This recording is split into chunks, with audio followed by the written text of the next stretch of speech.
안녕하세요. 유성만리 유학의 길을 묻다 진행을 맡은 박혜영입니다.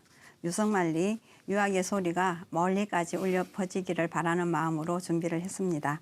시대마다 국가의 통치 이념이었던 유학, 현대시대의 유학은 우리에게 어떠한 의미가 있는지, 그리고 앞으로 유학은 우리 사회에 어떻게 도움을 줄 수 있는지에 대해서 유학 전공자, 유교 관련 선생님들, 전통문화와 유교 문화권에서 활동하고 계시는 선생님들을 모시고 이야기를 나누고 있습니다. 오늘은 이 자리에 평생을 한학을 공부하시고 후학을 양성하고 계시는 의제 김재열 선생님을 모셨습니다. 안녕하세요, 선생님. 네, 귀한 시간 내주셔서 고맙습니다.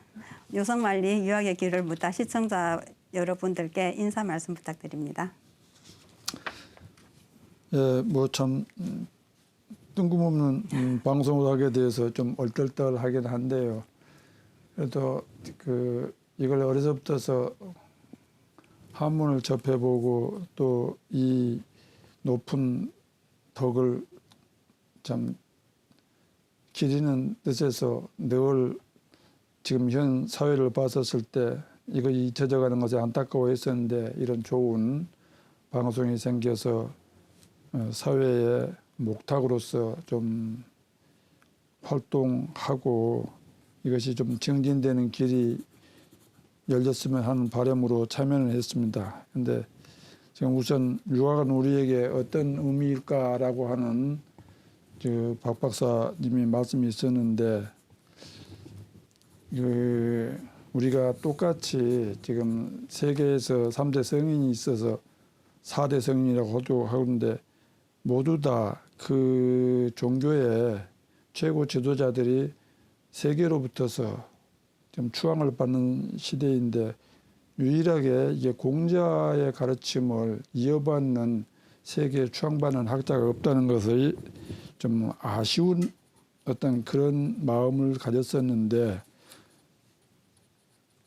과연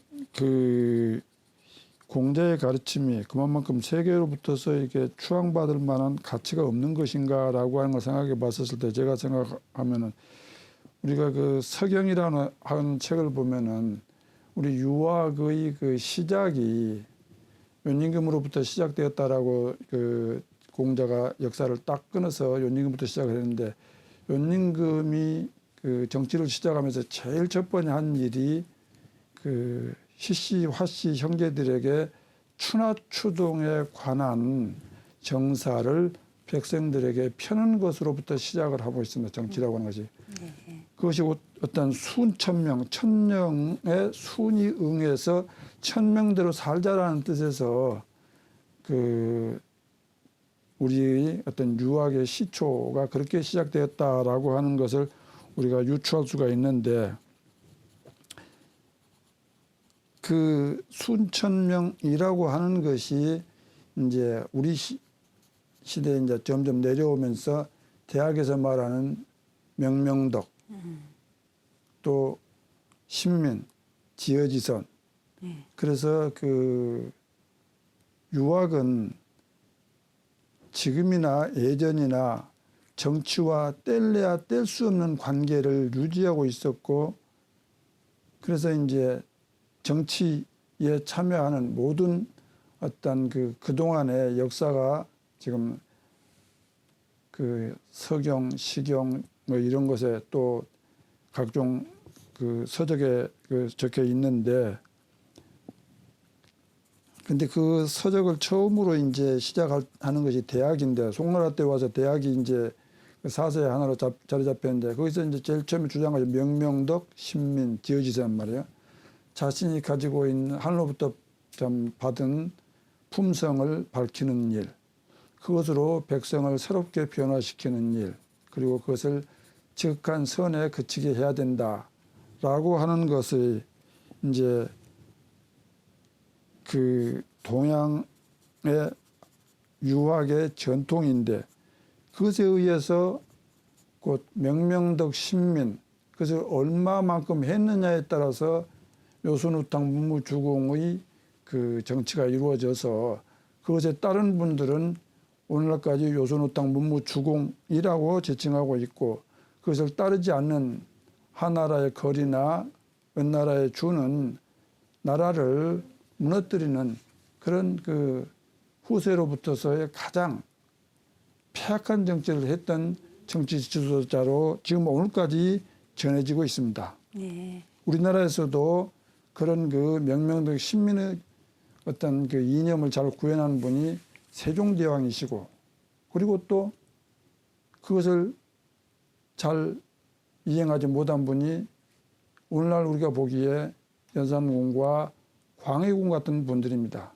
그래서 예전이나 지금이나 명명덕 신민, 지금 우리가 이제 수신제가 치국이라는 말로 말을 많이 하는데, 우리의 그 동양의 유학의 학덕은 그런 명명덕 신민 지어지선을 얼마나 구현했느냐, 그것을 얼마만큼 무너뜨렸느냐로 그 정치가 융성했느냐, 정치가 폐악스러웠느냐를 판단하는 기준이 되고 있습니다. 아, 예. 잘 그리고 알겠습니다.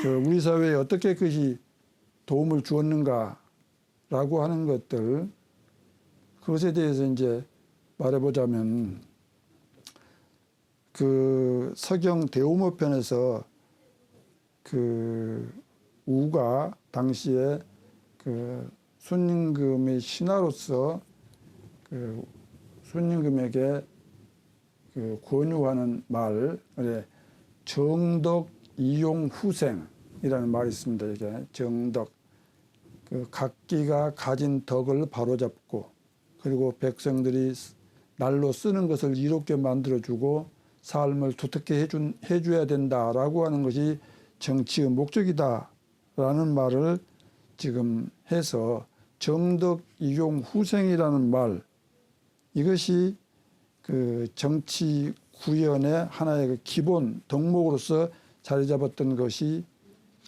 그런 서경의 그 문구에 의해서 후세 조선시대의 군주까지도 그런 것을 덕목으로 삼아서 공부해 왔던 것이 현실입니다. 그런데 정덕이라고 하는 거, 이것을 이제 그 어떻게 구현할 것인가라고 하는 것들, 오늘날 우리 사회가 수많은 여러 어떤 직종들이 있고, 그 이용후생에 관계되는 인문학을 제외한 대학에서 수많은 과목들이 모두 다 이용후생을 위한 덕목들인데, 그러면 정덕은 누구 할 것인가 라고 봤었을 때, 정덕은 이 유학자들, 인문학자들의 몫인데, 그 정덕을 어떻게 할 것인가, 왜 그게 중요한가라고 하는 것은, 지금 보면은 또 대우문편에 이런 말이 있습니다. 인심유의 도심유미 유정유일 윤익골중. 그 사람 마음은 늘 좀 위태위태하고, 그 도에서 그 나오는 마음은 늘 미약해서 보이지 않는다. 그러니까 정밀하게 살펴서 사심이 도심에 섞이지 않게 하고, 그것을 한결같이 해야만이 진실로 중용의 도를 잡아서 우리 그 일상의 모든 것이 중용의 도가 지켜지게 된다라는 그 말이 있는데, 늘 우리 사회가 지금 혼란한 것이 인심 때문에 그런 거거든요. 인심 때문에 늘 이렇게 좀 서로 다투기도 하고, 불화가 빚어지기도 하고, 전쟁이 일어나기도 하는데, 그 인심이 좀 치성할 때에 그건 안 된다. 도심으로 대해야 된다. 도심을 일으켜야 된다라고 하는 것이 그 동양의 학문이고, 그것을 가르치는 것이 유학이었다라고 하면, 오늘날 사회에서 유학이 우리 사회에 도움을 줄 수 있는 것, 인심을 제어하고 도심을 제고시키는 정덕을 이 세상에 꽃피워내는 길, 이것이 우리 사회에 유학이 도움을 줄 수 있는 거 아닌가. 예, 선생님 말씀은 예, 이게 진리대로 순천명하는 생활을 하자라는 핵심인 것 같습니다. 예, 유학의 역할에 대해서 폭넓은 설명 선생님 감사합니다. 선생님께서 이렇게 길게 장황하게 설명해 주신 걸 들으면서 선생님에 대해서 이렇게 먼저 선생님 프로필을 잠깐 말씀을 드리면 선생님 프로필을 들으면 우리 시청자분들도 이해가 되실 것 같습니다. 의재 스님께서는 어린 시절에 경남 합천에 있는 태동서원에서 추연 권용련 선생님으로부터 한학을 수학을 하셨고요. 또 공부를 마치시고 고전번역원, 국학진흥원, 당국대학교, 또 사단법인 유도회에서 사서삼경을 지금까지도 지도하고 계십니다. 그래서 우리나라 이 한학계의 큰 선생님을 모시고 유학이 나아가야 갈 길을 들을 수 있는 좋은 기회를 시청자 여러분들과 함께 할 수 있어서 더없이 기쁘고 영광입니다. 다시 한번 또 귀한 시간 내주신 의재 선생님께 감사를 드립니다. 그리고 선생님 인생 철학에 대해서 이제 들어보도록 하겠는데요. 선생님께서 처음 한학을 언제 어떤 계기로 시작을 하시게 되었는지요? 저희 집에는요, 그 필사본 책이 참 많이 있어요. 예. 한 박스 정도 있는데요.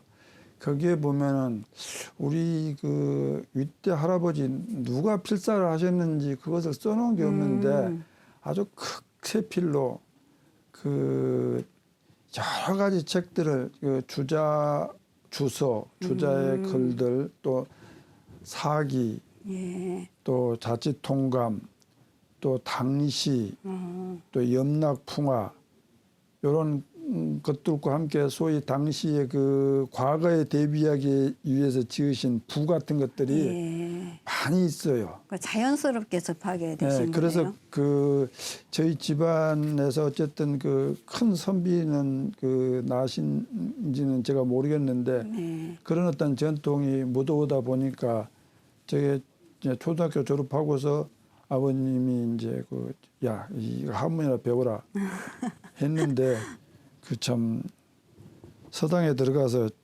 참 공부를 한다라고 하는 게 이제 좀 싫었는데 아버님 하시는 말씀이 야 일자천금이다. 글자 한자만 알아도 천금의 어떤 그 사회로부터서 보장을 받을 것이다. 그런 말씀을 늘 하셔서 선견지명이 있으셨네요. 그래가지고서 그걸로 달래신 것이죠. 그러셨군요. 공부하시면서 특별히 기억나는 부분은 있으신가요?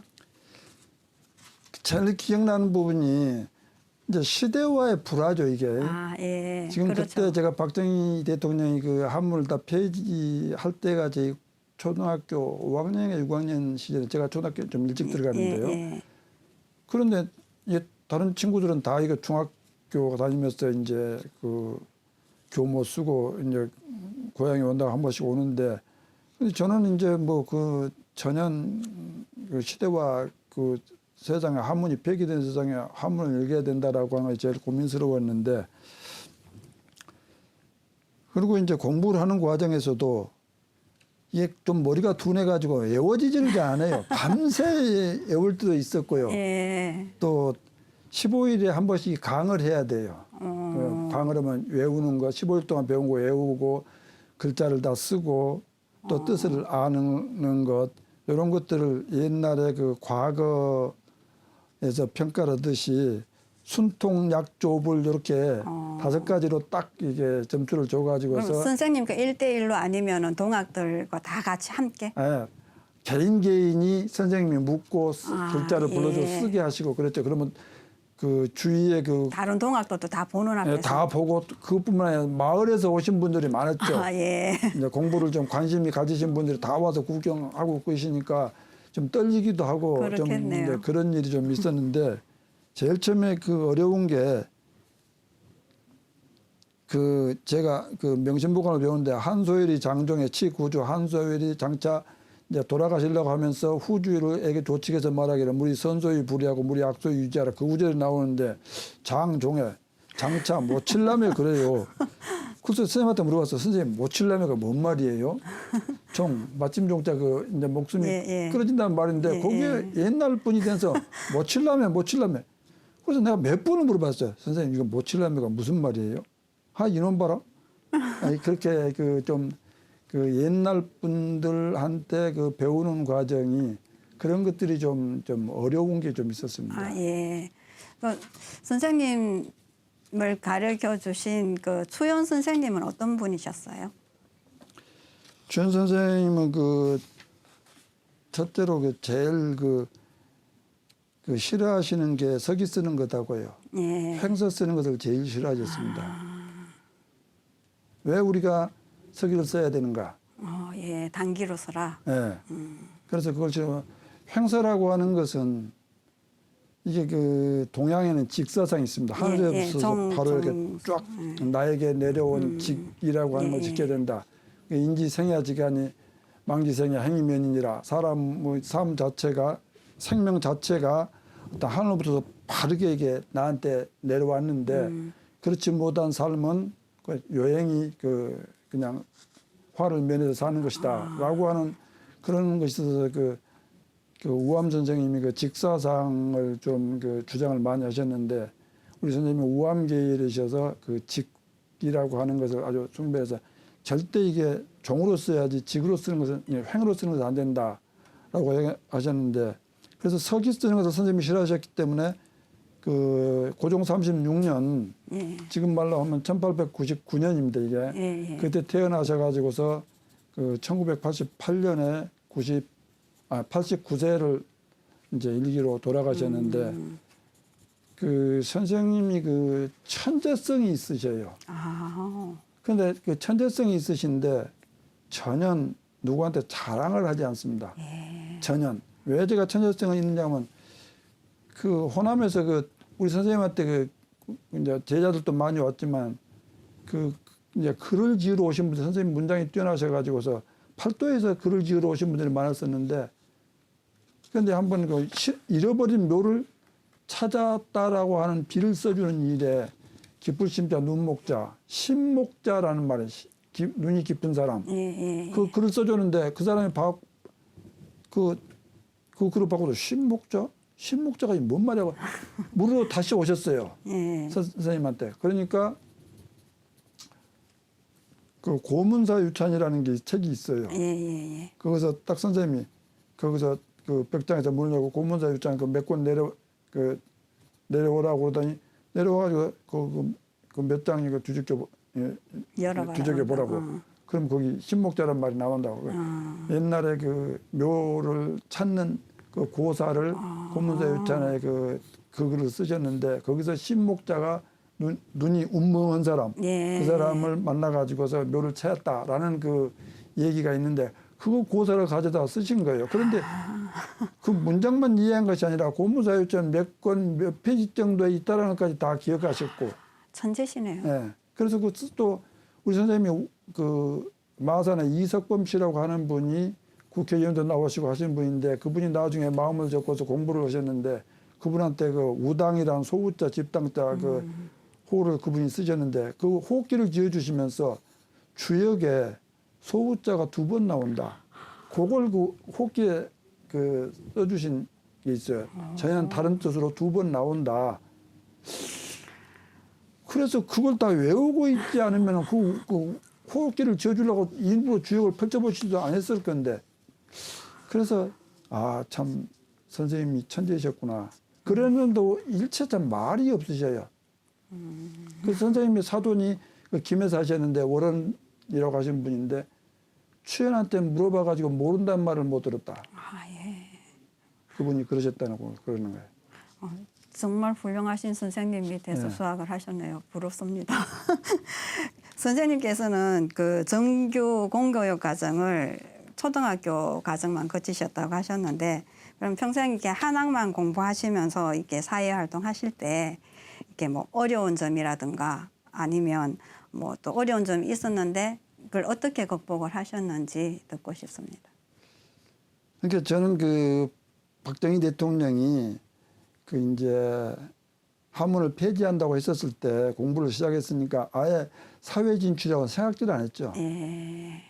그냥 이제 이렇게 농사 지으면서 그냥 사는 것이다라고 생각했지 사회 진출 생각하지 않았는데 우연하게 이게 참 서울에 와가지고서 편하게 한 세상 잘 살고 이제 갔기 때문에 사회와의 뭐 그렇게 뭐 갈등은 없었는데 제가 그 생각을 해보니까 그 원로 학자분들이 다 이제 지금 계시다 돌아가시면은 언젠가는 우리도 한번 그 대를 이어서 후배들에게 동료들에게 그 이 경전의 뜻을 전해야 할 역할을 맡지 않겠는가 네. 싶어서 그 이제 지금 그 각 학교에서 그 좀 그 여러 가지 일들을 맡고 계시는 그 한송 그 성백효 선생하고 또 우리 동문회 중산 그 호우구 형하고 이게 또 면화 이예권 또 이루 이충구 선생 이렇게 다섯이서 이제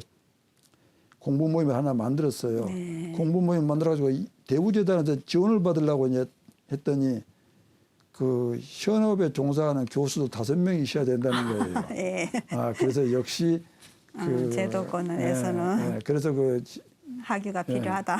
그분들의 이제 그 5 예. 교수를 모으는 건 어렵지 않았는데 그런 어떤 것들은 좀 있었다 네. 이거죠. 그러니까 지금 또 이제 그 고전번역원이랑 국학진흥원에서 강의를 하고 계시는데 선생님은 이 제도권 안의 교육보다 서당 교육을 받으셨고 선생님이 강의는 지금 현대 교육식으로 이렇게 학교에서 강의를 하시잖아요.